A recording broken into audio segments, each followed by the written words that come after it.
Hello students, आप सभी को पता है राजस्थान सरकार का पूर्ण बजट घोषित कर दिया गया है और उसमें 1 लाख पदों पर भर्तियों की घोषणा भी की गई है। अब इस घोषणा में कहीं पर भी शिक्षा विभाग की भर्तियों को खुलकर नहीं समझाया गया है कि कब first grade, second grade, third grade आने वाली है और इनके कितने पद रहने वाले हैं। इस बीच स्टूडेंट्स में एक निराशा का भाव भी आया है और वो सोच रहा है कि मैं पढ़ूं या फिर पढ़ना बंद कर दूं। तो मैं इतना ही आपसे कहना चाहूंगी कि वैकेंसीज आज नहीं तो कल हमारी भी जरूर आएगी। हमें हमारे लक्ष्य पर अड़ा रहना है। हमें हमारी तैयारी और जोरों से शुरू कर देनी चाहिए बिना निराश हुए। अब आपको करना क्या है, हम उस पर चर्चा करेंगे।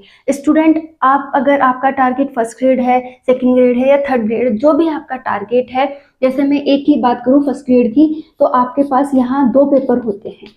क्लियर है? अब तक आपने आपके सिलेबस को बहुत टाइम दिया है, उसे बहुत अच्छा तैयार किया है, लेकिन फिर भी आपके कई पॉइंट्स बहुत ज़्यादा वीक होंगे जिन्हें अब तक आपने इतना टाइम नहीं दिया। तो ये जो समय हमें मिला है कि हमें ऐसा लग रहा है कि 10 महीने से पहले तो हमें इनमें से किसी का भी एग्जाम देना नहीं है। इस बीच हमें नोटिफिकेशन मिल सकता है, वैकेंसीज के फॉर्म भरवाए जा सकते हैं, लेकिन एग्जाम होने में मिनिमम 10 महीने तो लग ही जाएंगे।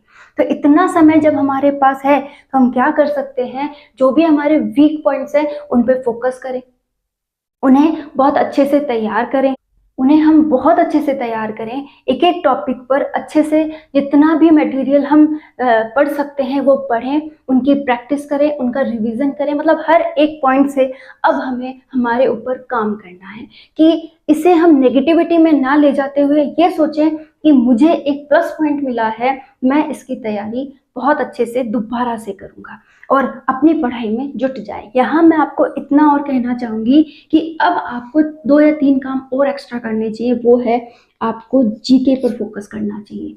जीके, आप राजस्थान के जीके पर फोकस कीजिए, आप इंडियन जीके पर फोकस कीजिए और जो आपकी मैथ है उस पर फोकस कीजिए। हिंदी, इंग्लिश, रीजनिंग, इन्हें भी टाइम दीजिए। ये मैं आपको इसलिए कह रही हूँ कि आपका मेन टारगेट इनमें से कोई हो सकता है, लेकिन जो ये प्लस पॉइंट्स होते हैं, ये जो मैंने अभी टॉपिक बोले, ये हर एग्जाम का हिस्सा है।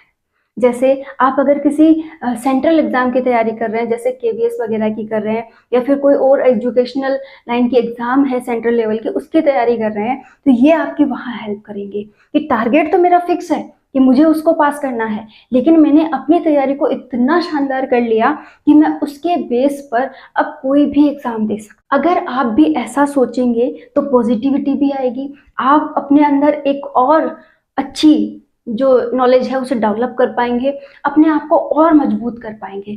देखिए, ये जो शिक्षा है, इसे आप जितना प्राप्त करते हैं ये उतना ही आपको मजबूत बनाती जाती है।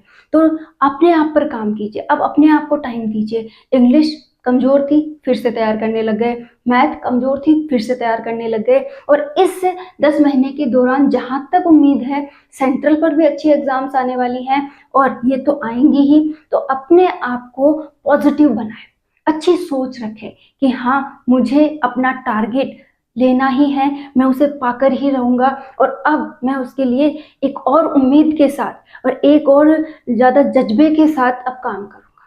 आप में से अधिकतर स्टूडेंट ये भी कहेंगे कि मैम, हमारे पास समय नहीं है, बहुत सी जिम्मेदारियां हैं जिन्हें हमें निभाना है।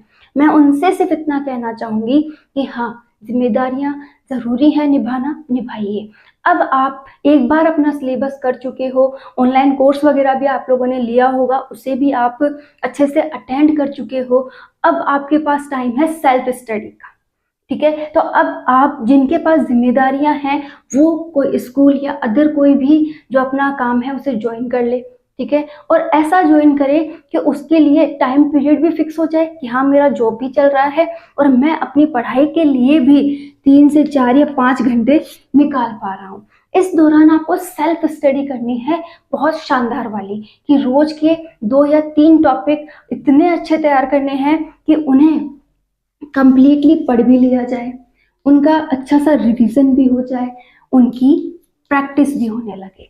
तब आप जो काम कर रहे हैं उसमें भी आपको आनंद आएगा कि हाँ, जो मैं कर रहा हूँ ये मेरी प्रायोरिटी है, लेकिन ये मेरा लक्ष्य है, ये मेरी जिंदगी है, मैं इसे भी पाके रहूंगा।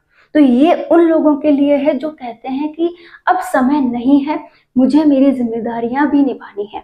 और वो लोग जिनको अभी भी माँ-बाप सपोर्ट कर रहे हैं, उन्हें मिनिमम 1 साल और मिल सकता है। उनसे मैं ये कहना चाहूँगी कि ये 1 साल आप अपने आप पर काम कीजिए।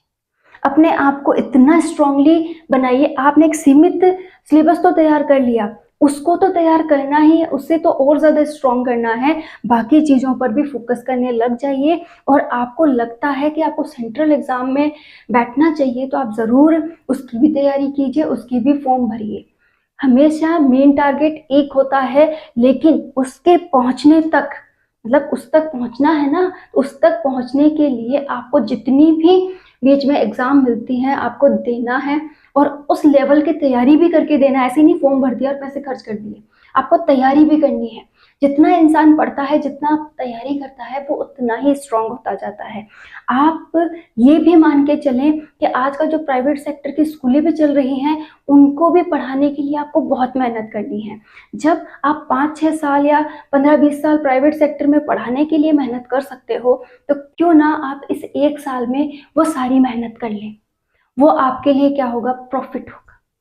तो स्टूडेंट्स, मैं आपसे इतना ही कहना चाहती हूँ, इस बात को नेगेटिविटी में ना ले जाएं और पॉजिटिव होकर इस समय को अपने ऊपर खर्च करें और अपने आप को और मजबूती से इस पढ़ाई में लगाएं। हर दिन नया सीखने की कोशिश करें और जो पुराना है उसे रिवाइज करें। तभी हम ज़िंदगी में आगे बढ़ पाते हैं। दूसरा काम हमें ये करना है कि ये जो लाइफ है, ये इम्पोर्टेंट है। ये सब बातें इस लाइफ में आती-जाती रहती हैं। इसे आप नेगेटिव होकर अपने ऊपर हावी होने दोगे तो आप अपने शरीर को ही नुकसान पहुँचाओगे। हमें हमारी लाइफ को प्रायोरिटी देनी है, इसमें खुश रहना है और अपने लक्ष्य को पाने के लिए हर संभव कोशिश करनी है और साथ ही साथ अपनी फैमिली को भी साथ लेके चलना है। All the best student. उम्मीद करती हूँ आपको मेरी बात समझ आई होगी कि अब हमें पूरा समय अपने ऊपर खर्च करना है और एक लक्ष्य की और फिर से नई उम्मीद के साथ बढ़ना है।